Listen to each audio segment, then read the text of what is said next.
Hi guys, this is Rajneesh Singh. Study with Vaibhav में आप सभी का बहुत बहुत स्वागत है। और हम लोग अपना आगे चलेंगे, ज्योग्राफी के सेक्शन को अभी आगे बढ़ाएंगे। इस वीडियो से शुरू करेंगे। उत्तर भारत का मैदान हम लोगों ने पढ़ लिया था, हिमालय पढ़ लिया था, औसती विस्तार भारत का समझ लिया था। जितने भी आपके जो है अंडमान निकोबार द्वीप समूह हो या आपका लक्षद्वीप द्वीप समूह हो, कुछ द्वीप समूहों को पढ़ लिया था। कुछ दो चार बचे हैं, वो अगले वीडियो में हो जाएगा। इसके बाद जस्ट मैं वही लगाने वाला हूँ। तो अभी हम लोग जो करते हैं, उत्तर भारत का मैदान पढ़ लिया था। मैंने सोचा अभी हम लोग क्या करते हैं, दक्षिण भारत का तटवर्ती मैदान को पढ़ लेते हैं। बहुत नॉर्मल सा एक वीडियो में आ जाएगा, 20 मिनट से ज़्यादा नहीं लगेगा और चीज़ें समाप्त हो जाएंगी। तो सबसे पहले चलिए शुरू करते हैं। तटीय मैदान को हम लोग पढ़ेंगे। तो तटीय मैदान को पढ़ने के लिए सबसे पहले आप लोग देखिए कि हम लोग को क्या करना है। सबसे पहले चलिए देखिए, उठाते हैं और पढ़ते हैं। सबसे पहले कहता है कि तटीयवर्ती मैदान जो है क्या है, प्रायद्वीपीय नदियों द्वारा अपवर्तित मलबा को, ठीक है, मलबा को अरब सागर एवं बंगाल की खाड़ी में छोड़ा जाता है, जिससे सागरीय लहरों एवं तटवर्ती मैदानों का निर्माण हुआ है। मतलब कैसे तटवर्ती मैदान का निर्माण हुआ, केवल इसके बारे में बताया गया। तो ये बोला गया कि जो प्रायद्वीप में नदियाँ बहती हैं, जो कि अरब सागर, कुछ तो अरब सागर में जाती हैं, आपको सबको पता है, कुछ बंगाल की खाड़ी में जाती हैं, ये हम लोग नदियों में पढ़ेंगे। तो उन्हीं नदियों में जो होता है, कुछ नदियों जो क्या होता है, जो मलबे ले जाते हैं, उनसे क्या करते हैं, इन मैदानों का निर्माण हुआ। ठीक है। दूसरी चीज़ क्या है कि जो सागर से लहरें आती हैं, उसमें से कुछ मलबे आ जाते हैं जो यहाँ के रुक जाते हैं। तो इन दो तरीकों से इनका निर्माण हुआ है। किन किन तरीकों से? एक तो नदियाँ जो ले जाएंगी अवक्षेप, उनसे निर्माण होगा। दूसरे जो सागर हैं यहाँ पे, उनके लहरों से निर्माण होगा। ठीक, दो चीज़ें हो गई यहाँ से।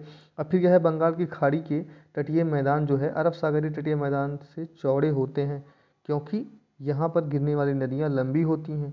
इन तटीय मैदान में धान, नारियल, रबड़ की खेती या मेरे कहने का मतलब आप समझिए यहाँ क्या लिखा गया है। हम लोग जो लिखा ये है कि क्या कह रहा है कि जो बंगाल की खाड़ी के तटीय मैदान है ना, वो अरब सागरीय तटीय मैदानों से के अपेक्षा चौड़े होते हैं। क्यों? अब देखिए, जो अभी आपको नॉर्मल आगे पढ़ते चले जाएंगे तो हो जाएगा कि जो तटीय मैदान है, अरब सागर का जो तटीय मैदान है, ठीक है, हम लोग जो पढ़ रहे हैं, जैसे जब अरब सागर का तटीय मैदान हम लोग पढ़ते हैं, तो अरब सागर के तटीय मैदान की स्थिति ये है कि अरब सागर का जो तटीय मैदान है वो एक प्रकार का कग्गर की आकृति पे है, और यहाँ बहुत लंबी नदियाँ कोई इस तट पे आपको नहीं मिलेंगी। अभी आप लोग बोलेंगे कि ताप्ती आती है, तो ताप्ती उतनी लंबी नहीं है। दूसरी चीज़, ताप्ती अपने भ्रंश घाटी में बहती है। ठीक है। तो ताप्ती की भ्रंश घाटी में बहने के कारण ताप्ती उतना ज़्यादा, ताप्ती भी जो है पानी नहीं, वो अवक्षेप नहीं लेके आती है। यही कारण है कि इधर जो नदियाँ मिलती हैं, पश्चिमी घाट में जो नदियाँ मिलती हैं, अभी आपको मैप में दिखा दे रहे हैं, यहाँ मैप लगा है आराम से। मैं आप दूसरा मैप दिखा दे रहा हूँ, ये मैप देखिए, आप लोग इसको समझिएगा। यहाँ से चीज़ें, बहुत ज़्यादा चीज़ें समझ में आएंगी। बहुत कुछ यहाँ से समझ में आने वाला है कि हम लोग क्या कहना चाह रहे हैं। देखिए, सबसे पहली चीज़ है कि जो यहाँ पे नदियाँ में, जो यहाँ पे जो पड़ता है पूरा ये वाला क्षेत्र, यानी कि जो पश्चिम का जो क्षेत्र पड़ता है, पश्चिमी जो प्रदेश पड़ता है, पश्चिम का ये वाला क्षेत्र, इसमें हम कुछ बदल देते हैं। चलिए ये वाला ले लेते हैं। तो जो पश्चिम का पड़ता है, पश्चिम वाला, ये कहते हैं कि कम चौड़ा है इसकी अपेक्षा। आप लोग अगर देखना चाहें तो देख सकते हैं किसकी अपेक्षा कह रहा है, कि इसकी अपेक्षा जो है पश्चिम का मैदान कम चौड़ा है। ठीक है। किसकी अपेक्षा? इस वाले क्षेत्र की अपेक्षा कम चौड़ा आपको दिख ही रहा है। साफ साफ अगर देखेंगे तो आपको पूरा दिख रहा है कि इस वाले, मतलब जो पूर्वी भाग है, पूर्वी तट की अपेक्षा ये वाला तट सकरा है। क्यों सकरा है? क्योंकि यहाँ पे जो है एक सतत, पहली चीज़ तो ये वाली जो श्रृंखला है ना, सतत है। इसमें भले मैप में आपको दिख रहा है कि यहाँ भी सतत, लेकिन पूर्वी तट टूटा फूटा है और ये तट पूरा सतत है। और यहाँ जो नदियाँ आती हैं बहुत तीव्र ढलान से आती हैं। किस तट पे? इस तट पे मैं बात कर रहा हूँ। इस तट पे जितनी नदियाँ आपको मिलेंगी वो बहुत तीव्र ढलान से आती हैं। मतलब इसका ढलान तेज है, ज़्यादा मलबे नहीं होते इसमें। और दूसरी चीज़, ये कग्गर आकृति है। कग्गर का मतलब समझिए कि एक किनारा, जैसे आप छत के एकदम किनारे पे चले जाइए, तो वहाँ से अगर आप पानी कहीं छत के किनारे पे फेंकेंगे तो तुरंत जाके नीचे गिरेगा। ठीक है। तो ऐसी स्थिति यहाँ है, यहाँ पानी गिरता है तो सीधा बह के चला जाता है कहाँ? अरब सागर में। इधर तो अरब सागर है, तो अरब सागर में सीधा जाके गिरता है। तो बहुत कम समय मिलता है इनको। 50 से 60 किलोमीटर ज़्यादा लंबी नदियाँ यहाँ ज़्यादा मिलती नहीं हैं। तो ये नदियाँ क्या करती हैं, अवक्षेप कम ले पाती हैं। तो इसलिए इसका ज़्यादा, इस क्षेत्र का विस्तार नहीं हुआ, ज़्यादा मलबे यहाँ बिछे नहीं, केवल इतने क्षेत्रों में मलबे बिछे हैं। इसके अगर मुकाबले आप लोग पूर्वी घाट को देखेंगे, तो पूर्वी घाट इसके मुकाबले दूसरी स्थिति मिलती है। पूर्वी घाट जो होता है, यहाँ पे यहाँ कट आएगा, यहाँ कट आएगा, यहाँ कट आएगा। क्यों? क्योंकि यहाँ बड़ी बड़ी नदियाँ आती हैं। ठीक है। बड़ी बड़ी नदियाँ इधर से बहते हुए आएंगी। जैसे आपको नर्मदा मिल जाएगी, इधर महानदी मिल जाएगी, इधर आपको कृष्णा मिल जाएगी, इधर आपको कावेरी मिल जाएगी। मतलब बहुत बड़ी बड़ी नदियाँ आपको देखने को मिलेंगी इस क्षेत्रों में। इस क्षेत्र में जो नदियाँ मिलेंगी बहुत बड़ी बड़ी नदियाँ मिलेंगी। अब यही कारण है कि जब इस क्षेत्र में जो होता है नदी उसका निर्माण होता है तो 3-4 प्रकरणों में होता है। जैसे यहाँ नदियाँ अवसाद बहुत ठीक ठाक ले आएंगी। अब कहेंगे अवसाद कैसे ले आएंगी जब इधर की नहीं ला रही हैं। अब इधर की सीधा पर्वतों से निकलती हैं, इधर की नदियाँ निकलती तो ये भी पर्वतों से हैं, ये पूरा दक्कन का पठार ही है, लेकिन ये लंबा रास्ता तय करती हैं।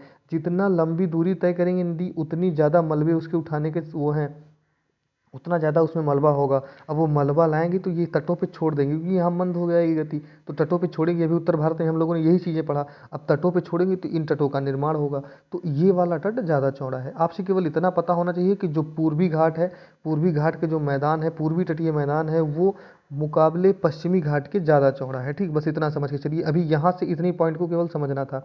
ठीक है, अब बात को समझते हैं। सबसे पहले हम पश्चिमी तट को समझते हैं। तो पश्चिमी तट का जो मामला है, पश्चिमी तट का सीधा सीधा विस्तार जो है, सबसे पहले विस्तार को समझ लेते हैं। आप लोग लिख लीजिएगा कि पश्चिमी घाट का जो विस्तार मिलता है आपका, वो कितना मिलता है। पश्चिमी घाट का विस्तार 1600 किलोमीटर है। यहाँ से कहाँ तक है, कन्याकुमारी तक। कन्याकुमारी तक इसका विस्तार मिलेगा 1600 किलोमीटर तक। यहाँ तक जो है 1600 किलोमीटर तक इसका पूरा विस्तार मिलता है। ठीक है, अब इसका 1600 किलोमीटर तक विस्तार मिलेगा।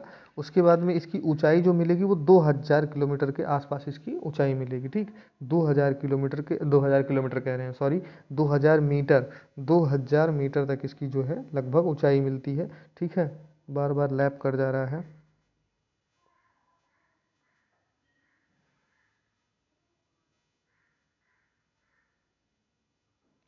तो आराम से हम लोग को देखते हैं, इतना देख लिए।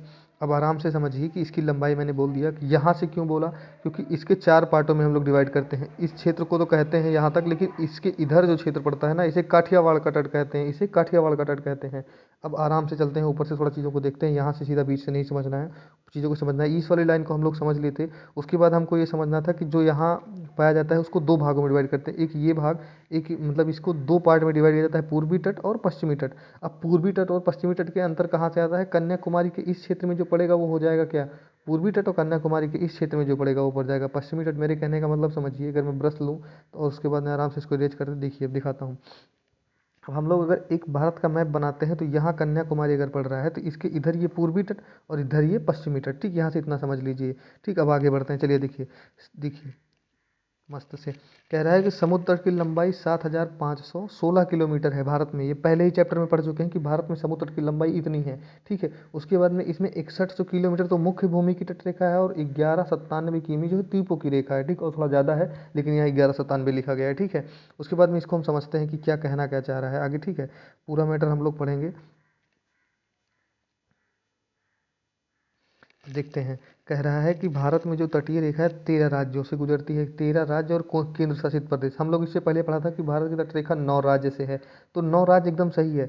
9 राज्य हैं प्लस 4 यूनियन टेरेटरी है। 4 यूनियन टेरेटरी कौन कौन सी है, एक आप लोगों ने पढ़ा होगा दमन दीव। ठीक है, यहाँ पड़ता है। एक आपने लक्षद्वीप पढ़ा था। अगर भारत का ऐसे मैप बनाया जाए तो एक यहाँ पड़ेगा क्या कहते हैं, लक्षद्वीप, एक इधर पड़ेगा गुजरात के पास दमन दीव। ठीक है, उधर इधर आप लोग पढ़ लेंगे लक्ष्य, ये आपका पड़ता है क्या, अंडमान और निकोबार द्वीप समूह।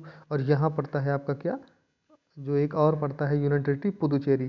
तो यहाँ से आप लोग 4, ये 4 यूनियन टेरिटरी और 9 राज्य, तो चीज़ें बहुत आसानी से हो जाएंगी। समझिए आराम से। कह रहा है भारत के तटीय मैदान जो होता है 2 प्रकार से बांटा जाता है। यहाँ सेम वही चीज़ लिखा गया है, कोई बड़ी चीज़ नहीं लिखेगी। भारत के तटीय मैदान जो होते हैं प्रायद्वीप के दोनों किनारों पर स्थित हैं। ये तो अभी हम लोग पढ़ लिए कौन कौन से किनारे, एक इधर किनारा, एक ही है, दोनों किनारे पर स्थित है। ठीक है, मुख्य विमा से 61 किलोमीटर, ये भी हम लोग पढ़ लिए। फिर पढ़ा कि क्या पढ़ा था कि लक्षद्वीप अंडमान पड़ता है। ठीक है, यहाँ 2 चीज़ें नहीं लिखा गया, एक पुडुचेरी नहीं लिखा गया और दूसरा जो है दादरा नगर हवेली दमन दीव, जो एक नया राज्य हो गया सब मिलके यूनियन टेरिटरी। वो तो 4 यूनियन टेरिटरी पड़ती है। अब आराम से देखते हैं। अब चीज़ों को यहाँ छोड़ दीजिए, इसको भी मत देखिए। अब केवल पहले इसको देखिए। ठीक है, केवल इस स्थिति को देखिए कि जो पश्चिमी घाट है आपका, पश्चिमी घाट, इसमें क्या है, 4 पार्टों में इसको डिवाइड किया जाए। सबसे पहले गुजरात से गोवा तक जो होता है इसे कहा जाता है कोंकण तट। ठीक है, गोवा से मंगलौर तक इसको कहा जाता है कन्नड़ तट। और मंगलौर से कन्याकुमारी तक मालाबार तट। तो केवल अगर आपको पश्चिमी घाट के तटों को पूछा जाता है तो ये स्थिति आपकी बन के आती है कि तट कौन कौन से हैं। अब बात को समझिए, जो तट हैं इसके पीछे केवल मैदान लगा देना है। तो सबसे पहले क्या बन जाएगा, कोंकण का तट। कोंकण के तट के पीछे लगा दीजिए, तट की जगह पे आप लोग क्या लगा लीजिए, मैदान लगा दीजिए। तो कोंकण का मैदान, फिर उसके नीचे कन्नड़ का मैदान, उसके नीचे मालाबार का मैदान। ठीक है, तो ये स्थिति बन के आएगी। तो सबसे पहले आइए देखते हैं इसको, हम आराम से देख लेते हैं चीज़ों को, बहुत आराम से समझ में आएगा। समझ लीजिए पूरा। काठियावाड़ का मैदान यहाँ पड़ता है। काठियावाड़ से कह रहा है गुजरात के किनारे से अगर मुंबई तक हम लोग चल के आते हैं, मुंबई तक, तो मुंबई के स्टेशन तक क्या पड़ेगा, कोंकण का तट पड़ेगा। ये पूरा कोंकण का तट, ठीक है। कोंकण के तट को समझ लिए तो मुंबई से और गोवा तक के इधर के जो क्षेत्र पड़ता है, गोवा तक का क्षेत्र, मुंबई से गोवा तक का क्षेत्र, ये पड़ता है क्या, यहाँ हम लोग देख लेते हैं एक सेकंड, क्या पढ़े थे हम लोग, गुजरात से गोवा तक कोंकण का तट, ठीक है। उसके बाद में कोंकण के तट को पढ़ने के बाद हम लोग आराम से बढ़ते हैं तो गोवा से पढ़ना शुरू करते हैं।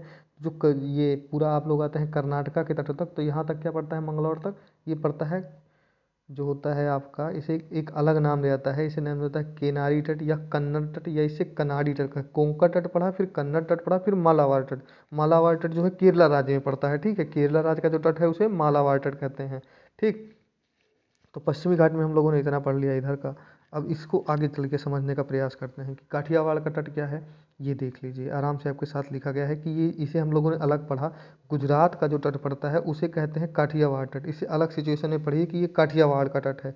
ये रहा आपका कोंकण तट, ये रहा केनरा तट या कन्नड़ का तट, इसे इसे क्या कहते हैं, कन्नड़ तट। यहाँ की भाषा कन्नड़ है इसलिए कन्नड़ तट भी कहते हैं इसे, ठीक है। इसके नीचे हम लोग पढ़ेंगे मालाबार तट। मैंने बताया कि ये मालाबार तट है, ये केनरा तट है, ये कोंकण तट है। तो नाम याद रखिएगा कि अगर गुजरात, अगर महाराष्ट्र से लेके गोवा तक का पूछेगा तो कोंकण तट, उसके बाद में अगर पूछता है गोवा से लेके और इधर कर्नाटका के तटों तक का, तो कर्नाटका के तट को केनरा तट, और कर्नाटका से केरला तक के मध्य के तट को ये मालाबार तट कहते हैं। इतना केवल आप लोग याद रखिए कि तट कहते हैं, तो इसी के पीछे मैदान लगाइए तो ये हो जाता है कोंकण का मैदान, ये केनरा का मैदान, ये मालवा का मैदान, ठीक है, मालाबार का मैदान, और ये क्या है, काठियावाड़ का मैदान। अब देखिए यहाँ से चीज़ें समझिए, पश्चिमी घाट के स्टार्ट कहाँ पर होता है, पश्चिमी घाट का स्टार्ट होता है ताप्ती के मुहाने से। पश्चिमी घाट का जो स्टार्ट होता है ताप्ती के मुहाने से होता है, ठीक है। और 1600 किलोमीटर की ये संरचना है, ठीक है, पश्चिमी घाट की संरचना। और इसीलिए ये 1600 मीटर का ये पूरा मैदान भी है इधर का, और 1600 मीटर से थोड़ा सा 1600 किलोमीटर से इधर का और ले लीजिए तो काठियावाड़ का मैदान भी इसी में आ जाता है। तो इससे दो चीज़ें तैयार होंगी कि पश्चिमी घाट से पूरा लगा हुआ ये मैदान है, ठीक है, और इधर का क्षेत्र ले लीजिए अगर 400 किलोमीटर इधर का, तो ये लगभग 2000 किलोमीटर इसका फैलाव है इधर केवल पश्चिमी घाट का, ठीक। अब पश्चिमी घाट को हम लोग आराम से समझ चुके हैं, यहाँ ज़्यादातर चीज़ें। अब पश्चिमी घाट की चीज़ों को हम लोग थोड़ा पढ़ने का प्रयास करते हैं। जो इसका नोट्स है, क्या कह रहा है पश्चिमी घाट का, आप लोगों का 100% ये क्लियर होगा, कोई समस्या नहीं होगी। कह रहा है कि पश्चिमी तटीय मैदान का विकास पश्चिमी घाट तथा अरब सागर के मध्य है। अभी हम लोगों ने पढ़ा, ये देखिए, तो ये रहा आपका अरब सागर, ये अरबियन सी, ये अरेबियन सी है, ठीक है। और ये हम लोग पढ़ ही चुके हैं पश्चिमी घाट का ये है। तो इन्हीं दोनों के बीच में एक मैदान होगा, क्योंकि पश्चिमी घाट तो पर्वत है, पश्चिमी घाट के बीच में मैदान के बीच में क्या है, ये पूरा मैदान है, हम लोग ये पढ़ ही चुके हैं। अब आगे बढ़ते हैं, दूसरी लाइन, इसकी चौड़ाई कम है। इसकी चौड़ाई कम है का मतलब समझिए, इसकी चौड़ाई किससे कम है, इसकी चौड़ाई जो पश्चिमी घाट है, पश्चिमी घाट की जो चौड़ाई पड़ती है इसी घाट के मुकाबले कम है, समझिए बात को, इस घाट के मुकाबले इसकी चौड़ाई कम है, ठीक है। तो जो आपसे क्वेश्चन पूछेगा कौन सा घाट ज़्यादा चौड़ा है, पश्चिमी घाट के मैदान ज़्यादा चौड़े हैं कि पूर्वी घाट के मैदान ज़्यादा चौड़े हैं, तो आपको बोलना पड़ेगा कि पूर्वी घाट के मैदान ज़्यादा चौड़े हैं। अब क्यों चौड़े हैं, क्योंकि पूर्वी घाट में जो नदियाँ आती हैं लंबी चल के आती हैं, ज़्यादा मलबे लेके आती हैं और ज़्यादा अच्छी तरीके से इसका विस्तार करती हैं। इधर साइक्लोन भी ज़्यादा आते हैं, तो इधर साइक्लोन वगैरह भी बहुत ज़्यादा तूफान आता है, तो इस अवस्था में भी इन मैदान का निर्माण हो गया है, ठीक। और आगे बढ़ते हैं, तो क्या कह रहा है, इसका विस्तार जो है पश्चिमी घाट का जो विस्तार है, कह रहा है कि नदियों के मुख पर डेल्टा का निर्माण नहीं होता पश्चिमी घाट के। हाँ, ये तो जाहिर सी बात है, क्योंकि यहाँ क्या होता है, इस बात को समझिए, यहाँ पर डेल्टा का निर्माण नहीं होता, जबकि यहाँ ज्वार नदमुख यानी एस्चुरी का निर्माण होता है, ठीक है। अब देखो, डेल्टा का निर्माण का मतलब क्या होता है, डेल्टा ऐसी संरचना होती है जो बहुत सारा मृदा जो है नदियाँ ला के अपने मुँह के सामने बिछा दें और खुद का मार्ग भटक जाए और 3-4 रास्तों में कट के तब जाके समंदर में मिले, ऐसी स्थिति जो होती है डेल्टा की होती है। बट ये ज्वार नदमुख बनाते हैं, क्यों, क्योंकि यहाँ की नदियाँ तीव्रगामी हैं। पश्चिमी घाट की नदियाँ, हम पश्चिमी घाट को अगर पढ़ रहे हैं तो पश्चिमी घाट की जो नदियाँ हैं बहुत तीव्र बहती हैं। अगर ये है तो इनका बहाव बहुत ज़्यादा तीव्र है, तो इसमें ज़्यादा मलबे रुकने के चांसेस नहीं है, और रुकते भी हैं तो वो बहा ले जाते हैं, सीधा समंदर में ले जाके गिराते हैं, ठीक है। ऐसी सिचुएशन बनती है। कह रहा है इस तटीय मैदान में लैगून की संख्या अधिक पाई जाती है। लैगून की संख्या क्यों अधिक पाई जाती है, लैगून की संख्या इसलिए अधिक पाई जाती है, लैगून क्या होता है, लैगून ऐसी स्थिति होती है, ऐसा झील, लैगून एक झील होती है जिसमें क्या होता है, समंदर का पानी घुस जाए, यानी कि ये क्या होगी, झील खारे पानी की झील, खारे पानी की झील होनी चाहिए, ऐसी झील जिसमें समुद्र का पानी आए जाए, उस झील को क्या कहते हैं, लैगून झील, ठीक है। लैगून, जैसे वेम्बनाड झील जो है केरला की, वो एक लैगून झील है, ठीक है। अब आगे चलते हैं, कह रहा है कि इस स्थिति के अधिकांश बंदरगाह यहाँ प्राकृतिक हैं। इधर बंदरगाह जितने पाए जाते हैं प्राकृतिक पाए जाते हैं। क्यों? क्योंकि पानी जो है पृथ्वी के, जैसे ये भारत का अगर नक्शा बन रहा है तो पोर्ट बनाने के लिए हमको क्या करना होता है कि एक ऐसी स्थिति बनानी पड़ेगी जैसे ये तिरछा है। लेकिन क्या है, यहाँ की स्थिति पहले ऐसे है तो पोर्ट में गाड़ियाँ यहाँ तक अपने आप आ जाती हैं, तो यहाँ से आराम से आप लोग ले जाइए, सामान ढोइए होइए। तो ये प्राकृतिक बंदरगाह है अपने आप, इसमें ज़्यादा निर्माण नहीं करना, चीज़ों को थोड़ा बहुत समतल वमतल किया, यहाँ पे आराम से काम शुरू हो गया। ठीक है, लेकिन ऐसा इस घाट में नहीं होगा, अभी मैं बताऊँगा कैसे चीज़ें हैं, समझ में आएंगी आपको। कह रहा है इस मैदान के 5 भाग हैं। ठीक है, पहला कच्छ एवं काठियावाड़ का मैदान, दूसरा है कोंकण का मैदान, तीसरा है गोवा का तटीय मैदान, और चौथा क्या है कन्नड़ का मैदान, और पांचवा है मालाबार का तटीय मैदान। ये हम लोग पढ़ चुके हैं। ठीक है, फिर से देख ले कि कच्छ एवं काठियावाड़ का मैदान, कोंकण का मैदान, गोवा का तटीय मैदान, कन्नड़ का मैदान और मालाबार का तटीय मैदान। ठीक, आराम से देख लिए इसको। फिर इसमें प्रवाहित होने वाली नदियाँ जो हैं माही, साबरमती, नर्मदा, ताप्ती, शरावती आदि हैं। अब देखो इसमें से जो 3-4 नदियाँ इधर लिख दिया आपको, साबरमती जो है, साबरमती नदी गुजरात में बहती है। ठीक है, और ये माही जो है ये भी गुजरात में बहती है। तो और नर्मदा भी थोड़ा गुजरात के क्षेत्र में आती है। तो इसकी वजह से क्या होता है, जो गुजरात का मैदान है थोड़ा चौड़ा है। तो अगर आपसे कभी क्वेश्चन में पूछता है कि पश्चिमी घाट में सबसे ज़्यादा चौड़ा मैदान कहाँ है, तो गुजरात क्षेत्र में है। पश्चिमी मैदान जो है, पश्चिमी घाट का मैदान, वो गुजरात के क्षेत्र में ज़्यादा चौड़ा है। ठीक है, यहाँ की स्थिति नॉर्मल ऐसी है। अब आगे हम लोग बढ़ते हैं। पश्चिमी तटीय मैदान को पूरा देख ही लिया। पश्चिमी तटीय मैदान में जो बच रहा है उसको देखते हैं। ये अभी देखिए कि मालाबार का तटीय मैदान पूरा देख लिए हैं। ठीक है, इसकी औसत चौड़ाई को हम लोग अभी देख ही लिए। मैंने बोल दिया कि इसकी औसत चौड़ाई 10 से 80 किलोमीटर के मध्य है। ठीक है, और इसकी जो है ऊंचाई जो है 150 से 300 मीटर है। ठीक, समुद्र तल से ऊंचाई इतना मिलती है। इस क्षेत्र में प्रवाहित होने वाली नदियाँ छोटी एवं तीव्रगामी है। ठीक है, नर्मदा तापी दो प्रमुख नदियाँ प्रवाहित होती हैं। इन दो नदियाँ जो है भ्रंश घाटी में बहती हैं, इसलिए ज्वार मध्यमुख का निर्माण करती हैं। ज्वार मध्यमुख का निर्माण करने का मतलब समझिए ये भी ज़्यादा निक्षेप ला नहीं पाती हैं। ठीक है, फिर भी जो गुजरात की तरफ इसका पश्चिमी घाट का मैदान पड़ता है ज़्यादा चौड़ा है। ठीक, आगे बढ़िए। अब संक्षेप में हम लोग जो देखने जा रहे हैं ये चीज़ है पूर्वी घाट के लिए। पूर्वी घाट का ज़्यादा मामला देखिए। पूर्वी घाट का मैदान गंगा के मुहाने से शुरू होकर कन्याकुमारी तक चलता है। अगर ये आपका पूर्वी घाट है तो ये गंगा के मुहाने यानी बंगाल के पास से शुरू होकर तब मिल के कन्याकुमारी तक इसका पूरा वह विस्तार है। ठीक है, बंगाल का मैदान, उत्कल का मैदान, उत्तरी सरकार का मैदान, कोरोमंडल, पूर्व तट के उप विभाग हैं। अब समझिए, आई जाइए ऊपर, आराम से चीज़ों को देखिए। उत्कल का मैदान क्या बोलना चाह रहा है, जो बंगाल का मैदान है इस चीज़ को समझिए। ये देखिए इस मैप को देखिए, कह रहा है कि जब यहाँ से गंगा शुरू होती है और ये कन्याकुमारी, इसके मध्य में पूरा पूर्वी घाट का ये जो है मैदान है, ये पूर्वी घाट का मैदान है। ठीक है, इसी के बीच में है। अब पूर्वी घाट का जो मैदान है ये कहना चाह रहा है कि पश्चिम बंगाल और उड़ीसा के बीच में इसे डायमंड हार्बर तट कहते हैं। तो यहाँ क्या होता है, इसे क्या कहा जाता है, एक इसका नाम क्या दिया इसने, स्पेसिफिक नाम आप लोग नीचे आइए और आराम से देखिए कि स्पेसिफिक नाम क्या दिया था। इसका स्पेसिफिक नाम दिया कि बंगाल का मैदान। ठीक है, अब हम लोग ने देखा कि इधर के मैदान को अगर बंगाल का मैदान कहा जा रहा था, किधर के मैदान को, आराम से देखिए। देखिए हम लोग देखते हैं, तो अगर इस मैदान को हम लोग बंगाल का मैदान कहते हैं, इसे उत्तरी सरकार का मैदान या उत्तरी सरकार या उत्कल तट कहते हैं, उत्तल तट का मैदान कहते हैं। गोदावरी और इसके बीच में जो पड़ता है इसे गोलकुंडा का तट और गोलकुंडा का मैदान कहते हैं। ये कोरोमंडल का मैदान है। ठीक, अब पूरी स्थिति समझिए कि स्थिति क्या है। सबसे पहली स्थिति है, अगर पश्चिम बंगाल से और उड़ीसा के मध्य में जो है मैदान पड़ता है उसे डायमंड हार्बर कहते हैं। ठीक, यानी महानदी के ऊपर का क्षेत्र, महानदी से और हुगली तक का क्षेत्र अगर पड़ जाए तो डायमंड हार्बर। ठीक है, डायमंड हार्बर तट, और डायमंड हार्बर तट को क्या कहते हैं, इसे कहते हैं कलकत्ता का मैदान। ठीक, अब समझिए महानदी के बेसिन से अगर गोदावरी बेसिन के बीच की बात हो रही है तो कहाँ की बात हो रही है, उत्तरी सरकार तट यानी उत्कल तट की बात हो रही है। ठीक, उसके नीचे अगर गोदावरी तट से और कृष्णा नदी के बीच की बात हो रही है तो गोलकुंडा तट और गोलकुंडा मैदान की बात हो रही है। इसी को आंध्रा का मैदान भी कहा जाता है। ठीक है, और आंध्रा के मैदान को और उत्कल तट के मैदान को मिक्स रूप में, यहाँ लिखा नहीं गया है लेकिन मैं आपको बता दे रहा हूँ कि आंध्रा के मैदान को और उत्कल के मैदान को मिक्स रूप से उत्तरी सरकार तट कहते हैं। उत्कल तट और जो आंध्रा का तट होता है इसको मिला के जो मैदान बनता है उस मैदान को उत्तरी सरकार का मैदान कहते हैं। उत्तरी सरकार मैदान जो यहाँ अकेले लिखा है ये हल्का फुल्का गलत है, क्योंकि ये जो स्थिति होती है उत्कल तट और गोदावरी तट जो है गोलकुंडा तट के बाद में जो आंध्रा का तट पड़ता है इसको मिला के बनता है। ठीक, और नीचे आते हैं तो कोरोमंडल का तट पड़ रहा है, ये आपका कोरोमंडल का तट है। तो कोरोमंडल का तट तो बहुत आसान है, कृष्णा बेसिन से लेके चाहे कन्याकुमारी मान लीजिए या कावेरी तक मान लीजिए, कोरोमंडल का तट और कोरोमंडल का मैदान पड़ता है।